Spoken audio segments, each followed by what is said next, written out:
Okay, let's just kick this off. Welcome to another episode of Catalyzing Radical Systemic Change, where it's all about mapping, discovering, and cross-pollinating what I think are the necessary building blocks towards a planetary civilization ahead. Today, my guest in the podcast is Tomas Björkman. He is a philanthropist and kickstarted a whole portfolio of endeavors. And the header for our conversation is Ingredients for Flourishing Democracies. So when I look at the state of democracies, they're in peril from various sides. And the question then really becomes, are there meaningful ways that we can develop democracies?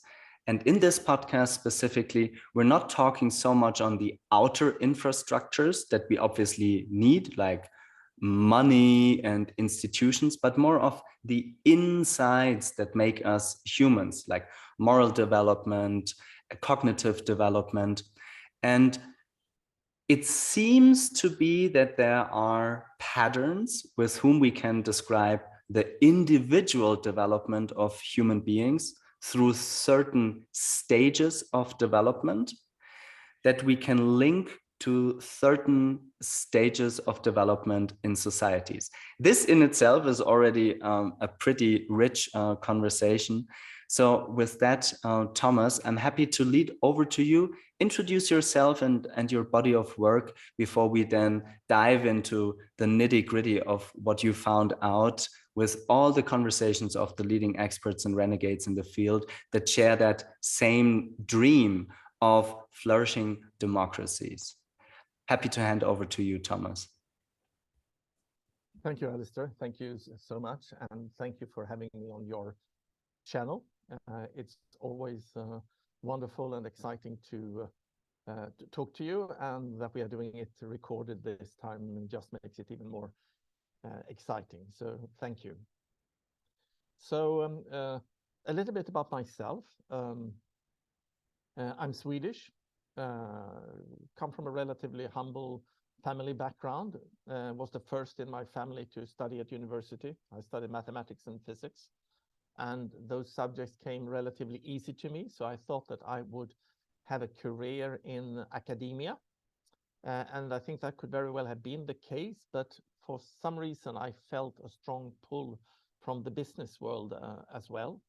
And I left the academic world and became a serial entrepreneur and started businesses in IT, in property, and in banking. Built a banking business in Scandinavia and also a smaller banking venture in Switzerland.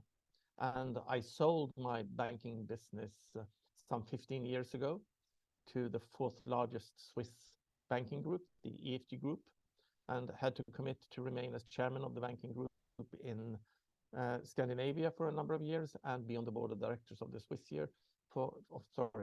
of the Swiss bank for a couple of years. But when that contract ended in 2006, I was just so happy to leave both the banking world and the business world and could really concentrate on setting up my own foundation in Stockholm, the Ekskärret Foundation, which means the Oak Island Foundation, which is an island outside Stockholm where we have our own retreat center. And the work of the foundation is really looking into the relationship between, as you were alluding to, our possibility for lifelong inner growth and development and its relationship to societal change.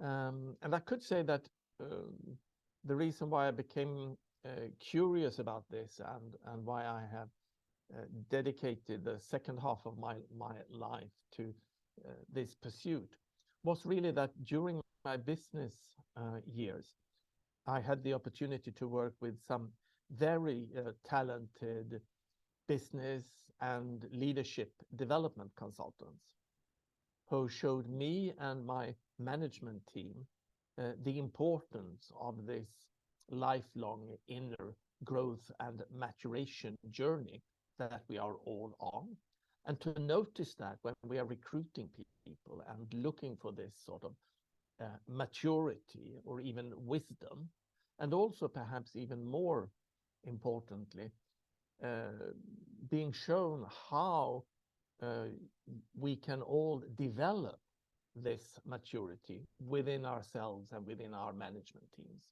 So I participated myself in some of these development programs, and they had a substantial impact on myself and on my life, my private life, and on my business life. And I could see also on people around me in the management team who participated in these programs, the effect of these programs, and how we as a management team also became much more both cognitively but also emotionally prepared to handle the increasing complexity and the speed of today's business world. And then, of course, I asked myself, how come if we in the business world, at least in part of the business world, are aware of the importance of this lifelong inner development, and we are even spending money and resources to help our management to travel on this lifelong journey, how come that we are not at all talking about this in society? In society today, in the political discourse, we are of course very, very well aware of the fact that we need lifelong learning. With the rapid technological and social development, we might have to be prepared to completely reschool in the middle of our business life and perhaps learn to program or acquire new skills and knowledge. But there's more vertical development, not so much the development of the content of our mind or our consciousness, but the structure and the capacity of our mind or our consciousness. That dimension is still completely lacking. And then, not to make this monologue too long, I should also mention that I had the opportunity to, in the same way, work with some very talented organizational consultants who showed me and my team the importance of corporate culture. And that I might even say that, at least in a larger corporation, the main task of the board of directors, one could argue, would be to facilitate the development of a good corporate culture. Because if you get the corporate culture well, then most things will sort themselves out. Whereas if you do not manage to get a good corporate culture, then it doesn't matter what new instructions or reorganizations or whatever you try to implement. So again came the question, okay, so in the business world, we understand the value of corporate culture. How come that we are not at all in the same way in society, focusing on societal culture, sort of the aspects of culture in a society that would correspond to the corporate culture? And then finally, realizing practically that there is some sort of relationship between how advanced or deep or evolved corporate culture you can have in an organization compared to the cognitive and emotional maturity of the people working in the culture. You could, and the same in society. You cannot have a more advanced culture than that it's possible for perhaps not the majority, but a substantial part of the population, say 10, 15, 20%, to really be able to embody that culture, to live that culture, to replicate the culture and develop the culture. So you can have 10, 15% as a culture carrying minority, but it's not enough with 1 or 2%, then that culture sort of would just die. And that gave me a lot of interest. And then, to make a long story short, I prefer to call myself a social entrepreneur, and now I would say that I'm a serial social entrepreneur, and I've started around the Ekfärret Foundation a number of different social venture of various sorts that try to explore and support different aspects of our inner development and the cultural shift that I think that the Western civilization is embarking on as we speak. So I have a couple of aspects that I would love to tie into. So firstly, before we dive into the level of, let's say, the endeavors that you're supporting as a serial entrepreneur, but also as a philanthropist through Ekfärret Foundation, I want to read, I reckon, the only quote, but I think it's a very core one, is on your website, you say, making inner personal development accessible to large parts of the population is a prerequisite for stable and flourishing democracies. So before we dive into the how and the what, I would like to stay on the meta level of how do you frame your theory of change? How do you come to the understanding that, like you mentioned, when we train individually through meditation, maybe also through therapy, and then you were sketching that when you're training larger cohorts, so maybe in a corporate environment or on a C-suite level. So I wonder, like, how do you link that through overall societal development? What are the couple of thinkers, like what's the background that makes you assume that we can really consciously develop culture and consciousness in larger cohorts of people? Yeah. So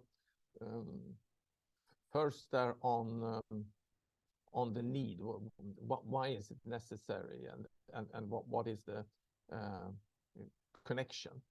And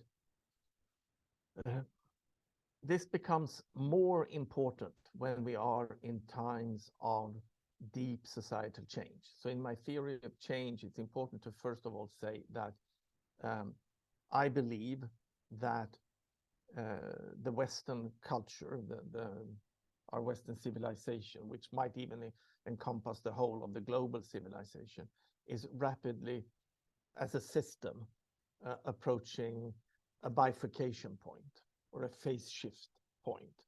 And by that we mean that in more stable times, like the times that we have been experiencing perhaps the last 100 years in the Western world, even if we've seen worldview wars and it has been a turbulent time and all of that, we have had a relatively stable worldview, a relatively stable way of seeing the world. And that is what we essentially call modernity. And we got this, or the Enlightenment worldview. And the last time we really had a fundamental shift in our collective worldview, that was during the Enlightenment, when sort of 250, 300 years ago, when we went from a medieval world, from a religious, dogmatic worldview into a scientific, rationalistic worldview. And we started to believe in progress, technological progress and human progress. And that worldview has served us so well during the last couple of 100 years. That worldview has given us modern medicine, it's given us democracy, it's given us human rights, and all of those things that we would absolutely not want to be without. But at the same time, I think many thinkers now believe that the meta-crisis, the totality of all the different crises that we are seeing in the world right now, might at the foundation have the fact that this worldview has somehow run its course and we have come to an end of its efficiency, and just applying more science and reason and technology to our problems might actually be counterproductive, and that we are again entering into a shift in worldview.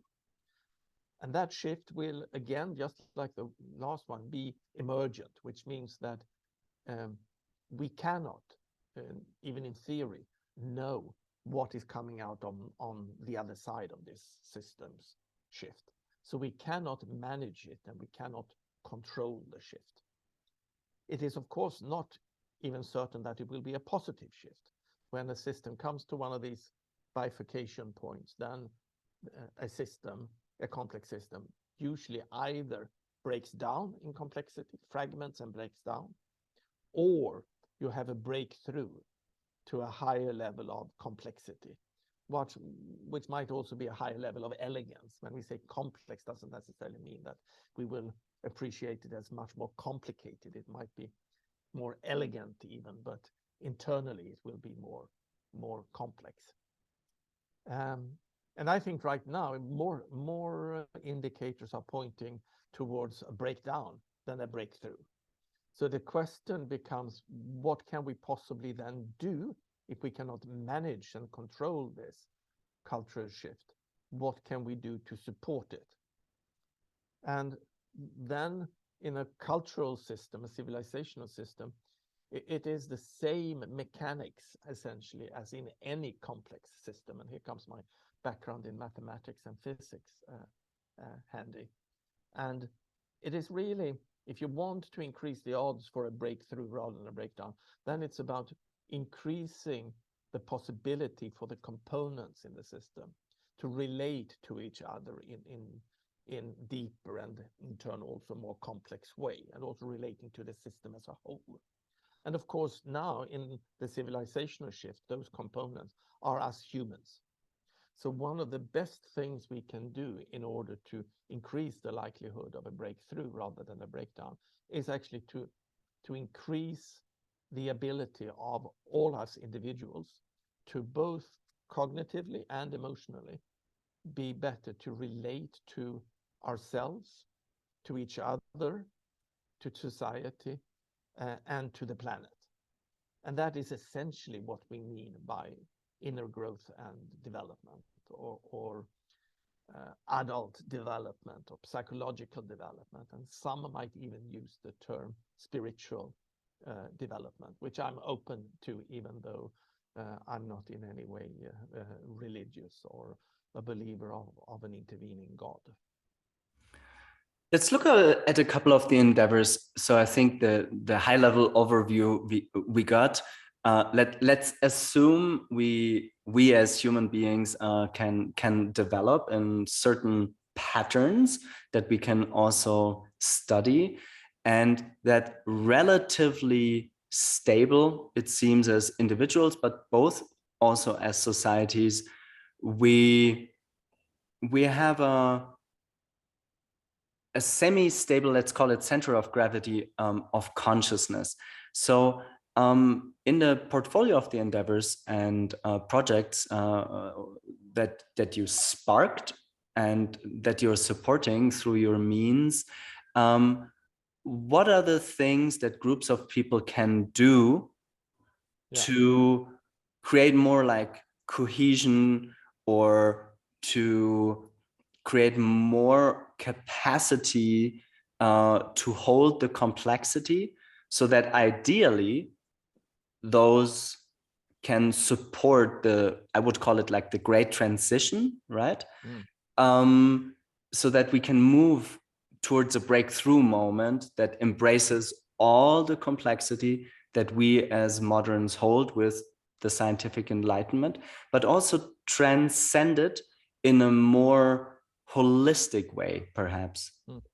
Yes. And of course, some of us in the ecosystem are given this new way of seeing the world, the label a meta-modern worldview, so that we have the pre-modern worldview, the medieval worldview, essentially religious. Then we have the modern worldview. Then we have the post-modern critique of modernity, which is a very relevant critique of modernity and of science and of reason.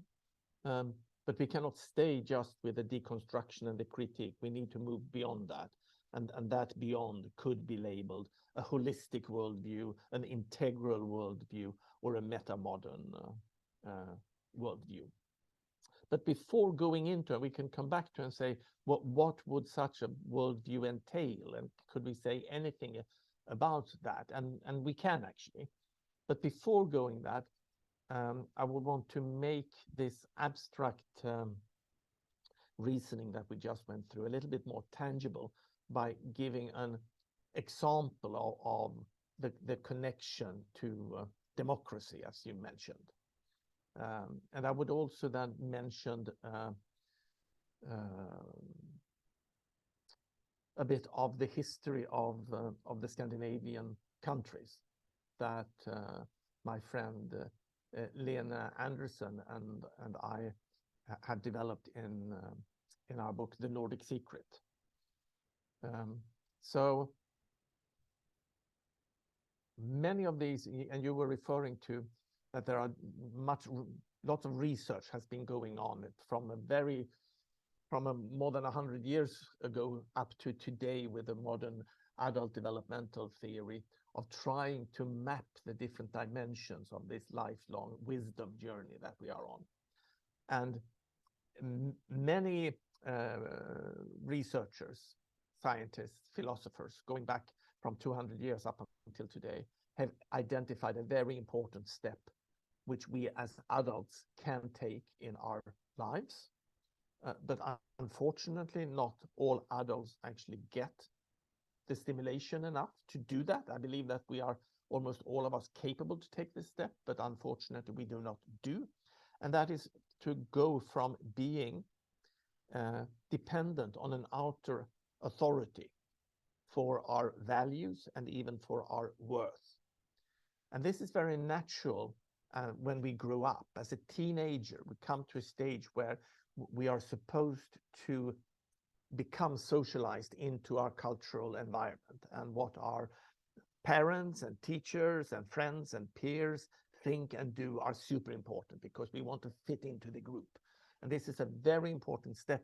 Without taking that step, we wouldn't have a civilization. So then we enter into what some psychologists call a socialized mind. And that's very good.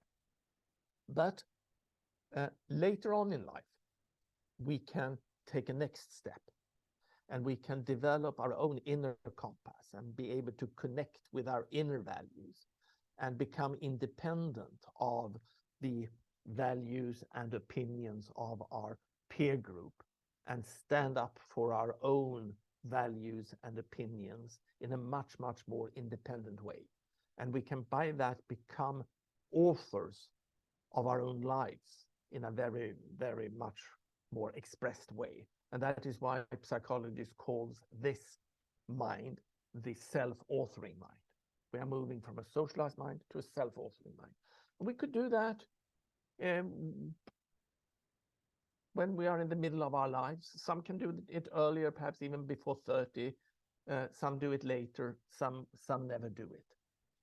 But the Enlightenment philosophers, they, of course, all had come that far on their developmental journey that they were self-authoring, and they had the view that all people in society could develop this capacity given the right stimulation. And that is why education is such an important part in the democratic program.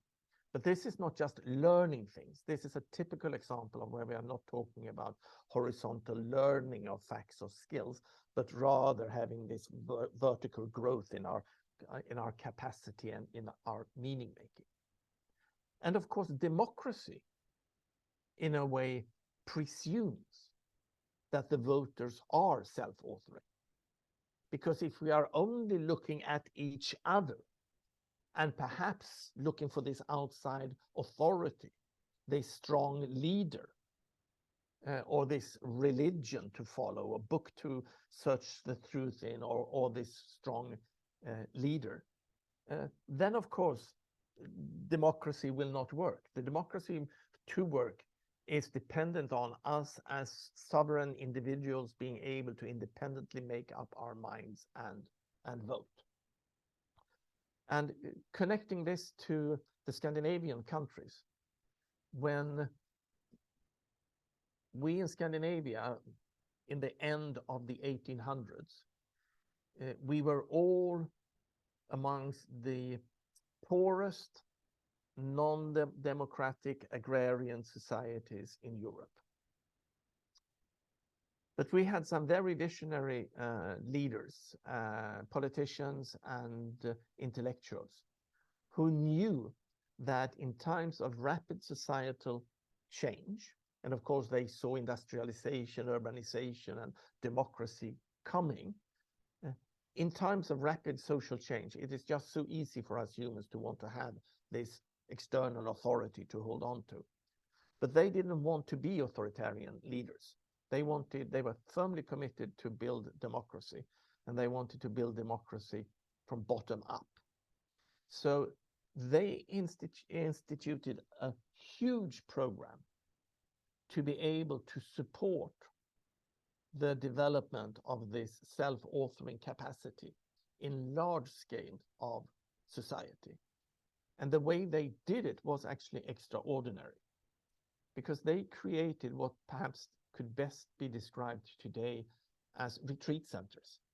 Small centers out in nature, where later on, with full state subsidy, young adults in their 20s, early 20s, could spend up to 6 months in retreat with the expressed aim of supporting them in starting their journey on inner development, and most specifically on this self-authoring aspect, but many other aspects as well. And there were horizontal learning in these programs as well. And when this program was at its height around year 1900, there were 100 centers like this just in Denmark, 75 in Norway, and 150 in Sweden. And up to 10% of each young generation participated in one of these 6 months programs. And of course, that created what we today would call a critical mass. And this had a substantial impact on these countries moving from non-democratic agrarian societies into stable, rich industrial democracy. Because we had so many people who could become active, self-authoring co-creators in this transition. So when I say today that we need to have individual inner development in order to support a societal shift, that is not just some sort of new age fantasy. This has actually been tried in 3 Nordic countries, Denmark, Norway, and Sweden, a little bit different in each country, and then later on also in Finland, and we can still see the success of this. Then I don't think that this is a blueprint for exactly how we should do that today, even though we have our own retreat center, as I mentioned, outside Stockholm. I think that here technology could help us a lot, at least in introducing in the development to a lot of people. And that is why one of the initiatives in our ecosystem is the 29K digital platform, a non-profit open source digital platform that supports inner development and growth. And we hope that through this platform, we could very cost efficiently reach thousands, perhaps even millions of people. And that is what we need today. I wonder then from the theoretical level and the conversation we had so far, if it really makes sense to weave the tapestry of, let's call it the portfolio of the endeavors that you're supporting.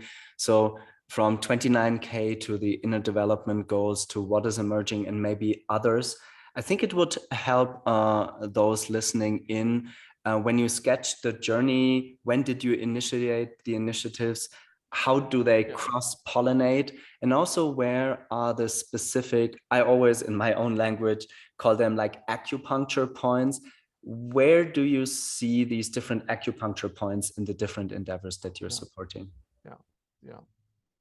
So one way is going through it more historically, as you suggested, and then where we started was actually in youth camps. So at our island during summer, the whole summer, we have back-to-back youth camps, adolescents and young adults, age 14 to 16, and then some programs up to 18, 19, where we try to create an environment during a youth camp that helps in growing their personality and help them starting with their becoming adult and laying the ground for a lifelong developmental journey. So that was the starting point where it all started.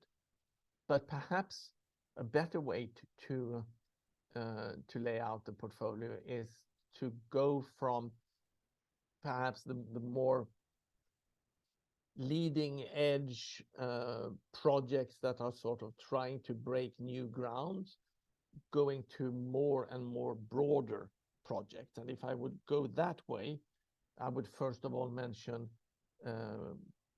the small research institute, think tank, or do tank, or whatever we would want to call Perspectiva in London, that Jonathan Rowson and I founded some 5 years ago now, where we and it's also a publishing company where we are really trying to investigate on a high level academic and philosophic, laying an academic and philosophical foundation for this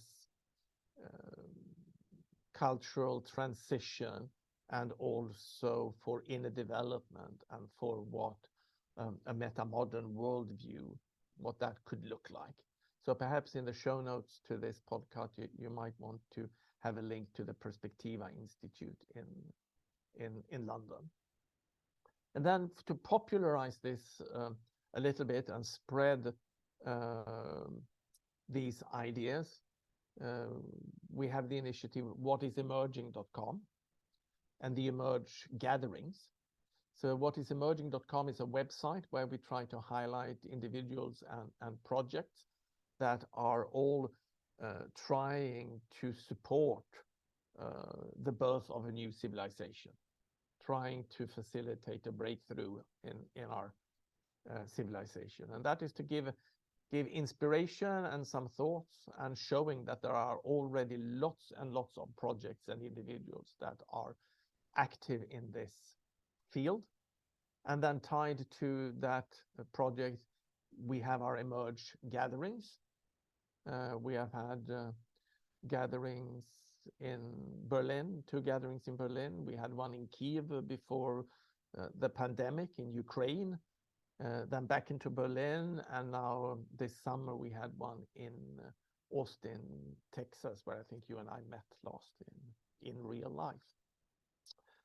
And those gatherings are a way of bringing people who are actively supporting this societal transition together, even if the participants might come from very, very different backgrounds and interests, and anything from sort of new academic, new economic thinking. It might be people engaged in the environmental movement, in facilitating psychological growth. It might be those who are interested in psychedelics, who are philosophers, who are meditators. So it's a huge, broad spectrum. But I think it is in bringing those kind of different perspectives together. I think that is necessary for us to be able to.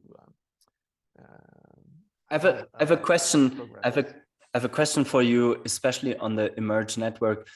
Why do you think, for facilitating the great transition, you're consciously making an effort to bring people from various backgrounds together? And why not focus, let's say, on quote unquote just eco-villages or just impact investors? Really curious on on Yeah, yeah. the It's curation good. aspect.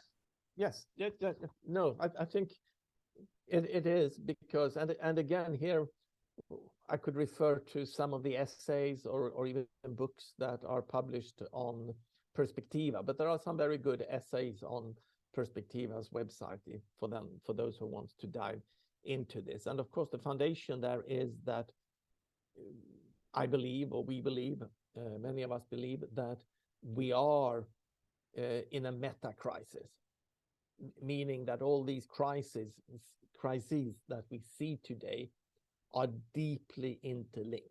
It's not just a polycrisis. It's not just that we have a lot of crises going on. It's not that there are so many and so long that we are in a perma-crisis.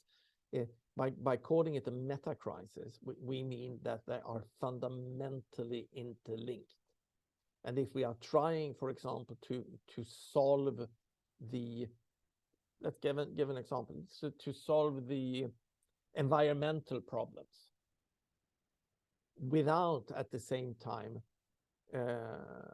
addressing the insufficiencies of the market system, or the polarization of the democratic system, or the psychological breakdown we see in large parts of the population, or what John Vervaeke calls the meaning crisis, our existential crisis in our society. If we don't see them as all interlinked, and that we need to address all of these problems at the same time on a very, very fundamental, even worldview level, as I mentioned, then I do not believe that we will succeed. And unfortunately, our efforts today and our understanding and the way that we throughout modernity has very successfully sometimes solved these problems has been to focus, silos. When we tried to go to the moon, someone told me that I identified 250 key problems, and then they broke up into small groups, and then they solved them, and then they put it together. And that is possible to solve problems like that, mechanical problems that we are able to analyze and then synthesize a solution. But when it comes to complex problems and complex shifts, we cannot isolate these different aspects and then try to solve them. We need to solve them cross disciplines. But the way that we are trained and the way we build expertise, we are still mostly experts in one or two areas. So in order to really get to the bottom of this challenge, we need to bring all these people and all these perspectives into dialogue with each other. So those working on a new economic system might need to talk to those who are interested in psychedelic therapy, to give an extreme example, and all the other aspects, of course, in the room. And I don't know if lastly, but I'm definitely curious to listen into the birthing process, and also in terms of where the network is standing of the inner development goals, because I know this is another one of the endeavors that's so very perhaps core I could then continue. So if we're Perspectiva, really a very narrow project, deep and narrow, then emerge for those who are active in this field and bringing more people into the field. Then the next step, I would say, is the Inner Development Goals project, which is a more popular project, where we deliberately, as a communication project, has tried to explain the benefits of inner development, or even the need of inner development in this point in history, both for us as on an individual level to live better and richer individual lives, for us to be able to function better in more and more complex business environments or organizational environments in our organizations, to function better as citizens, and to function better for the planet. And the language that we have been using then is a simplified and reductionistic language, and we are aware of that. But that seems to be necessary for this to get traction amongst normal corporations and organizations. And I'm very happy to say that the response and the traction that the Inner Development Goals project has gotten the last 2 years is way above my expectations. As you know, we have had large international corporations signing up, adopting this way of thinking, and even countries like Costa Rica has signed up as a nation to use this framework to guide the inner development in their state organizations. So yes, it is a simplified way of communicating, but it is working. So that is an example the way we are going a bit broader in communicating. And then the next step, 29K, is really for everyone to try this themselves on a digital platform and really experience what inner growth and development could mean, or even just starting, as you said, before you can really start to look at your potential, you might have to sort out your history of problems, of trauma, of suffering, and just make sure that you get your head over the water so you do not feel that you are completely in over your head. So building these psychological resources is really a matter of both helping you just cope with your life in this complex world, and then be able to get the psychological resources enough for you to be able to grow individually, and then hopefully get even enough psychological resources to be able to consciously and actively contribute to a better society and to a better world.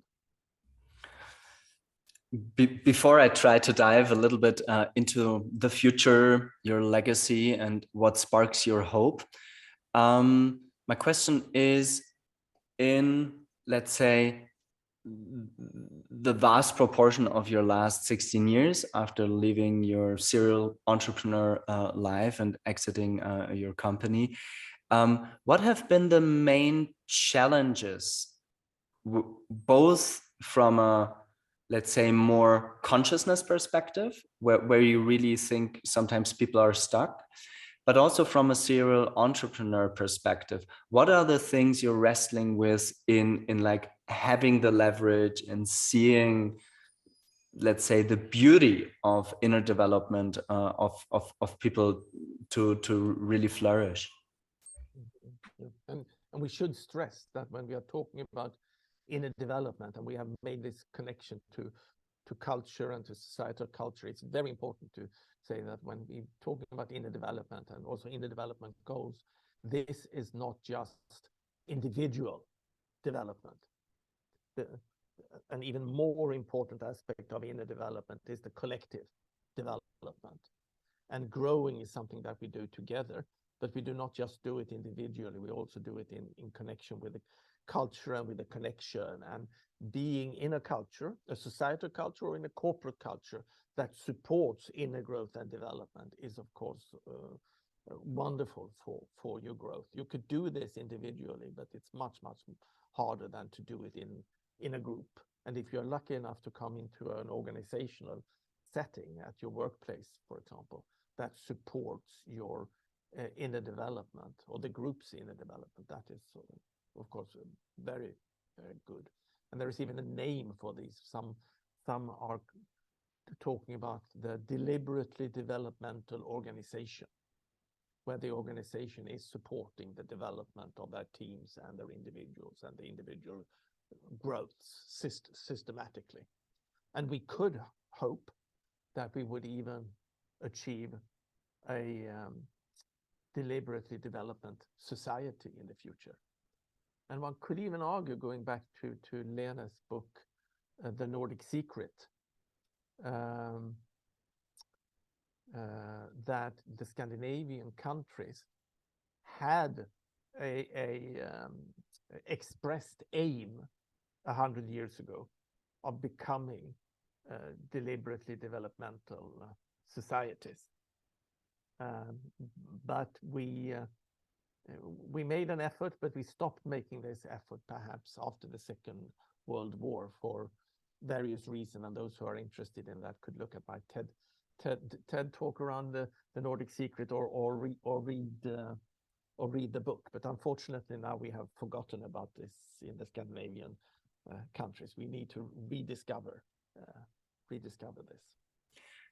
More on a portfolio level, Thomas, when you see all these amazing endeavors and like, what are the biggest blockages? Where do you feel we are stuck as society to be able to more meaningfully, deeper, more strategically, for a broader range of people, roll out programs that really take into account that we as human beings, actually, it seems we can heal, at least to a certain extent. I would say that's possible, but we can also develop collectively as societies. What are the biggest blockages? We can heal, and we can grow, both as individuals, but also as a society.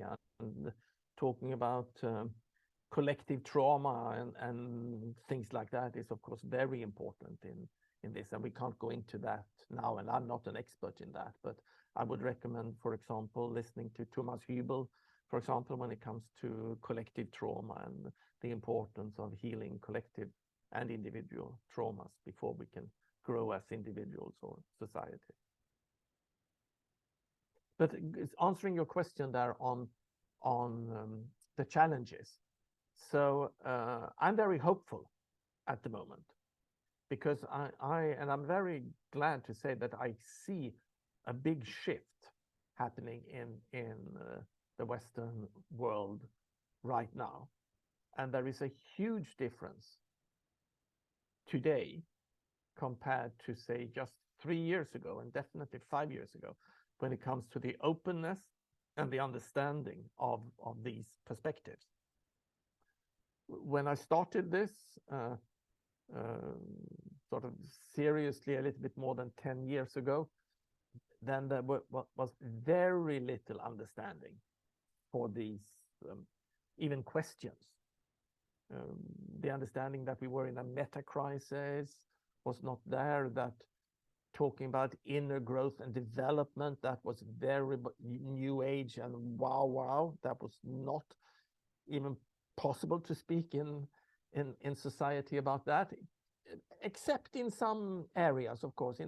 In academic psychology, adult development psychology, the Harvard department that is world famous around that, of course there was a huge knowledge there, but not outside academia. And the same in the corporate world. We had these leadership development consultants who've been working and selling these services to corporations for many years, but no really understanding outside of that specific HR department consultant relationship.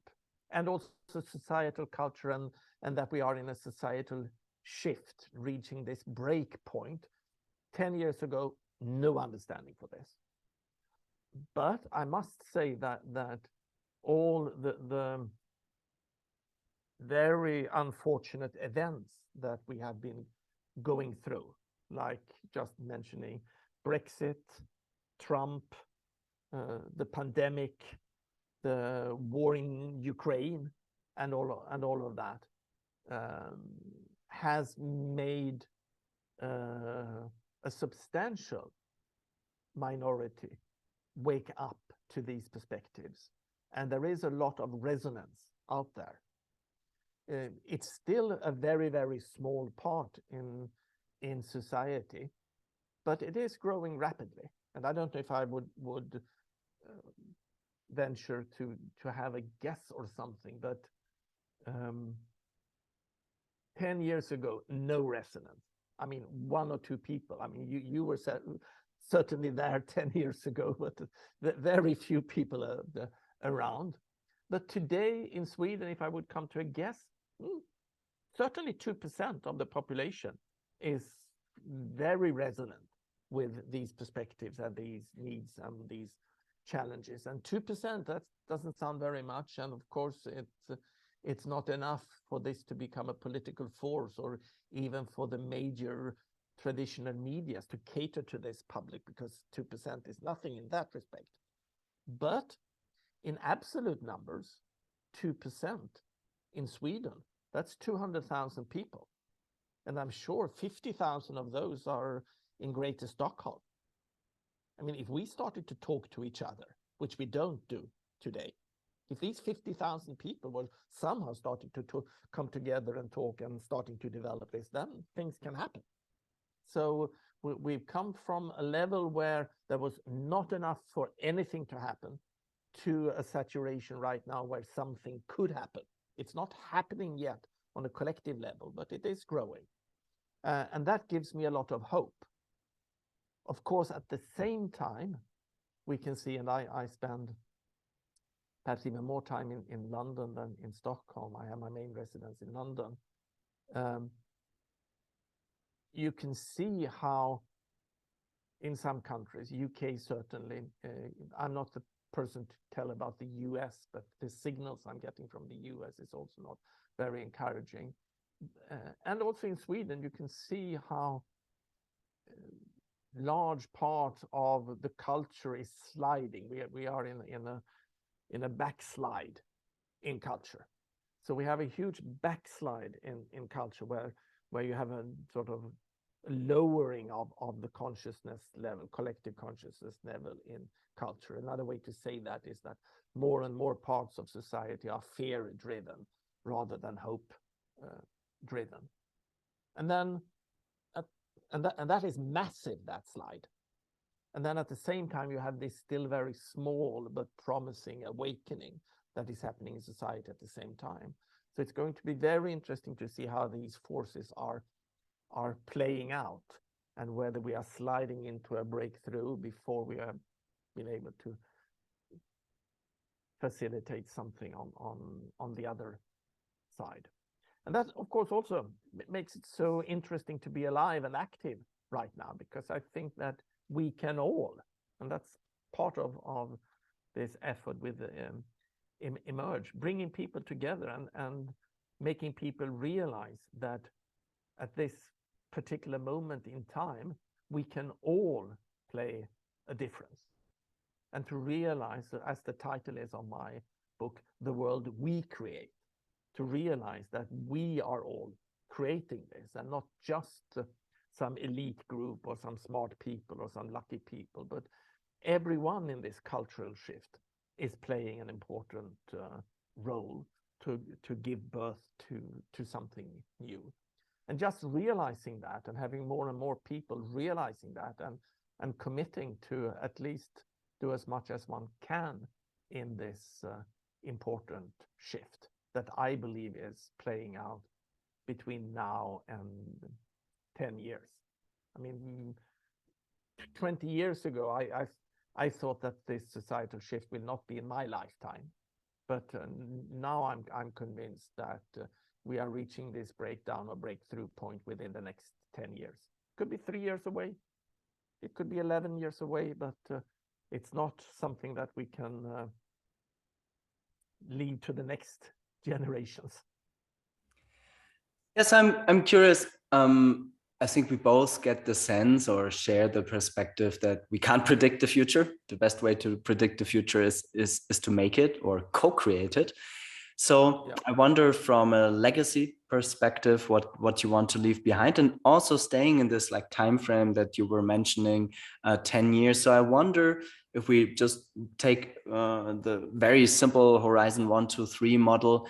What do you think are realistic changes from your portfolio perspective in the next few years? Let's make it 2, 3. What could be a Horizon 2, like bigger unfolding of the overall ecosystem? And from a Horizon 3 perspective, what sparks the biggest hope in you that from everything that you're pushing from your life force onto the planet, so to say, and supporting, what could really move the needle towards a breakthrough in the next decade?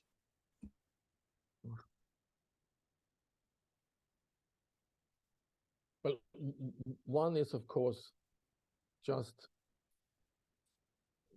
bringing the awareness of the fact that we are in this shift and getting more and more people to understand, which is happening. I mean, it's not just the efforts in our ecosystem, and our friends and your ecosystem that is working on this. More and more and more diverse organizations are coming to the same conclusion, that the solution to these problems that we are facing as humanity is not just out there. They are also in here, and they are in our collective culture. So it is not just an environmental problem or a governance problem. It's not just that we need a new constitution and that we need more scientific proofs around the environmental problems. The problem is in consciousness, in individual and collective consciousness. And even if perhaps not many people might use exactly those words, having an understanding that this is a matter of culture. People might talk about value shift or the need for a new narrative and things like that. And that didn't exist 10 years ago. And then also more and more people understanding that we have to look into ourselves and the fact that we can work on ourselves and that we can develop. I think having that understanding spread more and more, which it is doing, I think that is one of the most important things we can do. Then staying with your model here of the different horizons, one thing I think we can do in the first horizon, I'm not interested so much in the first horizon, even though I know that that is very important, but so many people are doing good projects there. And that's, for me, is essentially buying ourselves more time. That is doing policy changes so that the environment is, so we can postpone the environmental breakdown another 10 years, so we can postpone the breakdown of democracy another 3 years. So those projects are super important, but that's not my focus. On the second horizon, I think prototyping is very important. As we can't know and we can't plan our way into the third horizon, we need to experiment and prototype. And I sometimes use the metaphor that we need to try to build a lot of bridges into the fog, even though we can't see where we are going. And, you know, with the rapid technological development that is going on right now, and I scared myself a bit during the Christmas and New Year holiday by playing with GPT-3. And yeah, I got scared because I've known and I've spoken about this shift in the labor market that will have profound impact on our societies and on democracy and on our meaning making and all of that. And I've seen that coming, but for me, that was still 10 years away or something with a deep impact. But I mean, we're there now. This is going to happen in the next 3 years now with what's happening on the automation side. So given the fact that we do not even know the technological environment that we will be living in 5 years' time, let alone 10 years' time, then it is really like trying to build bridges into an unknown, foggy future.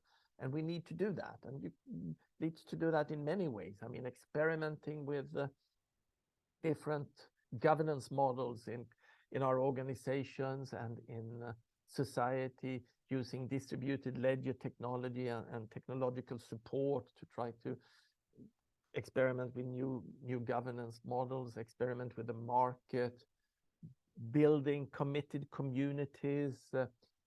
You've mentioned eco-villages, committed intentional co-living experiments, co-working experiments. And I'm involved in some of these experiments that we are running and learning and failing and trying again. But that, I think, is the best that we can do.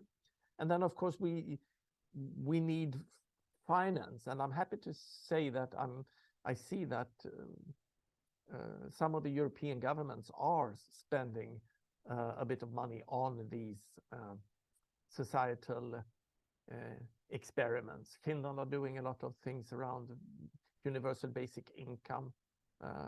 For example, here in Sweden, our co-living experiment in central Stockholm, where we have 50 people from 20 different nations living together in a committed community, some time ago got a substantial research from the Swedish government to research and document how one can work with inner development and cultural development in a co-working situation. So having more of these initiatives that can afford to fail and that are not just driven by economic interest, because what we are trying to develop here, not discounting the good and the efficiency in the market. The market is perfect for some things, but for developing these collective solutions, we cannot rely on the possibility of making them hugely profitable in a short time frame. So we need philanthropic money or long-term impact investment money or government funds to do a lot of this experimenting. Since we gave a vast amount of resources, are there any final words or maybe a spark of hope that you would like to share with the listeners while we end the podcast? Yeah, no, I think I would just like to reiterate that the amount of let's call it awakening that I've seen during the last 3 or 5 years is substantial, and that gives me a lot of hope. I can also see that the new generations that are coming online, people who today might be between 20 and 30, are sort of realizing and getting these perspectives much more intuitively and easily than my generation or even your generation, and that gives me a lot of hope. So supporting this generation that is right now stepping in on the scene, and that will during the next 10 years come into positions of important leadership, and supporting them in developing the cognitive and emotional capacities to be able to lead and make meaning in this world. That is one important project, and the resonance that we are getting there is also giving me a lot of hope. So lots of hope, but it's active hope. We need to be working on it. It will not happen by itself, and we are all the agents of this evolution, and we need to step into that responsibility. Thanks, Thomas. Yeah, I think I also have a lot of hope. I second that. I see especially the younger generation. So I will approach my 44th birthday this year. And I really agree that not only from a conceptual viewpoint, but also from people seemingly really having a deeper or broader or richer capacity to bake into their own projects all the things that we're talking about, gives me a huge hope. And lastly, I also agree that at least with some state-run initiatives in some countries, I see some sparkles of hope. So thanks, Thomas, so much for the conversation. Thanks. Thank you so much, Alistair. It's always a pleasure talking to you. Thank you.